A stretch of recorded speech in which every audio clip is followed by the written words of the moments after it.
Many of the women listening to this are like in their late 40s, early 50s, and their purpose is dramatically shifted. That is an age group where kids have grown up, maybe some women are going back into careers, and I hear this a lot in my friend group, I hear it in our membership group, where it's like they don't know what their purpose is.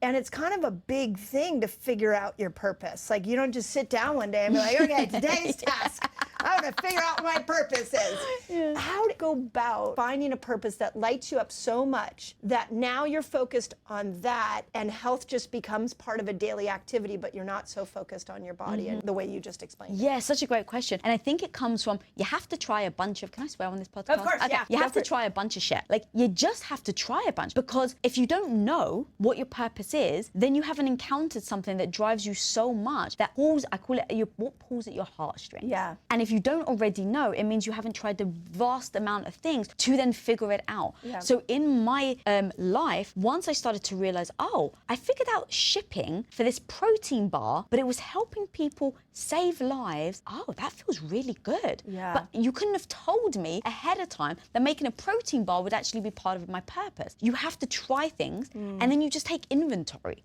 So try 10 things. So you can sit there and go, what are the things I've always been interested to do? Travel, start a business, volunteer, right? Like, just write a list. And then every day or once a week or once a month, try it. Yep. And say, how do you feel when you tried it? I'm almost thinking you could like rate yourself, like on 0 to 10, like I tried this and did it light me up? Yes. And you're looking for like the thing that you did that just lit you up. Is that a 10? Is that a 1? Where is it? Try a bunch of different things and you're gonna hit one that's close to a 10. Exactly. So once you found that, what I then call is that becomes like part of your mission, right? Purpose and mission kind of go together. So that becomes your mission. But now how do you actually look at a mission and then, I like to think in business terms, execute on that mission? And so for me, it was, I realized there's a, what's it called? A method to figuring out your mission. So it's your who, your what, and your why. If you can figure out those 3 things that align with the thing that you just tried that you really love, now you can go all in and you can start working on your purpose. So the who, what, the why. For me, it was to create content, because I went to film school. I love content creation. So that's my what. The who, it's 14-year-old girls. Why? Because I felt badly about myself when I was 14. Ooh. So now I've come up with a mission statement, because I think everyone should have a mission statement for themselves. Like we do in a not business. For the company, for no, yourself. for yourself. Do you mind sharing your mission No, not statement? at all. It's to create content that impacts 14-year-old girls so they can build confidence, because I never had any. Oh, that was so good. And succinct, that I can repeat it at any point. Because when I feel badly about myself, when I don't have the confidence, when my hormones are all over the place, when I feel like crap, when I've interacted with somebody that's made me feel badly about myself, what do I go back to? My freaking North Star. I have to be so clear on my North Star. And so now, if you start succeeding, or if you start doing really well on your mission, you may have other opportunities. But sometimes other people have that problem. I don't know which way to go. There's so many amazing things to do. I don't know which way to choose. If you have a mission statement, you know exactly where. You know how. Smart. If it's not content, if it's not going to help 14-year-old girls, and if it doesn't, you know, and it align with my why, I'm not going to do it. All the goal setting and all the business classes I've taken over the years, I've never thought of a personal mission statement. I have my company mission statement, but I've never thought of like just my mission statement for me. And you know, in your mission statement, if I break it apart a bit, and this, again, I don't want people to miss the power of the subtleties of some of the things you're saying, is the service aspect. And so your mission is built around serving somebody you used to be. I heard this recently, like the greatest joy will come when you go and help the person that you used to be. I'm like, oh my gosh, that lights me up. But I think what happens to us in life, and I think this is where we weaken confidence now after chatting with you, is that we think it's going to be the car, we think it's going to be the house, we think it's going to be the job title, the salary amount, we think it's going to be all of that. And then we get those things and we still feel really crummy inside.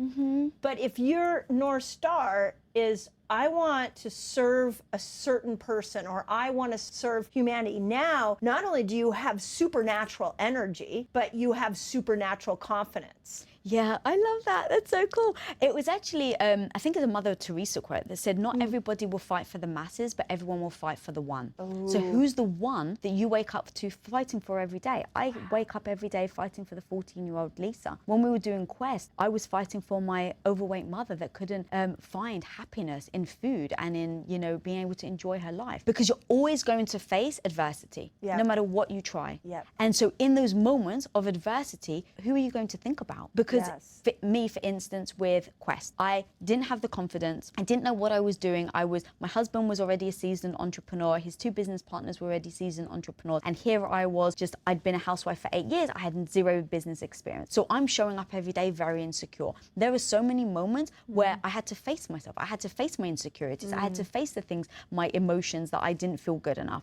But what got me through was reminding myself, okay, Lisa, right now, you can stop. It's very valid. You can stop because you don't know, or you can fight for your mum. See, it's funny, you know, I do this, and I never realized what I did until I'm listening to you now. I had a patient, and I write about her in every single book. Her name was Lanny, and she showed up in my office at 40 years old, and she had just been given a breast cancer diagnosis, and no symptoms, went into for a routine mammogram, came out with a diagnosis of metastatic breast cancer. 3 months after, being told that, she was having a mastectomy, she was in chemo, she was radiation, and ironically, she shows up in my office waiting room there for me to help her daughter who has asthma. She's literally showed up because she wanted nutrition and detox advice for her daughter that had asthma. And I'm looking at her and I'm thinking, okay, wait, totally bald, and I'm like, but wait, what's going on with you? So long story short, what ended up happening is they gave her 3 months to live, and we worked on her lifestyle, and she turned it into 11 years. Wow! She lasted 11 years, and she is my fuel because, she died about 7 years ago. She's my fuel because what I'm trying to help is the woman who doesn't get breast cancer, the woman so that she doesn't get that disease. So I really love this idea that you're either helping somebody that really tugged at your heart, or you're helping a past version of yourself that suffered.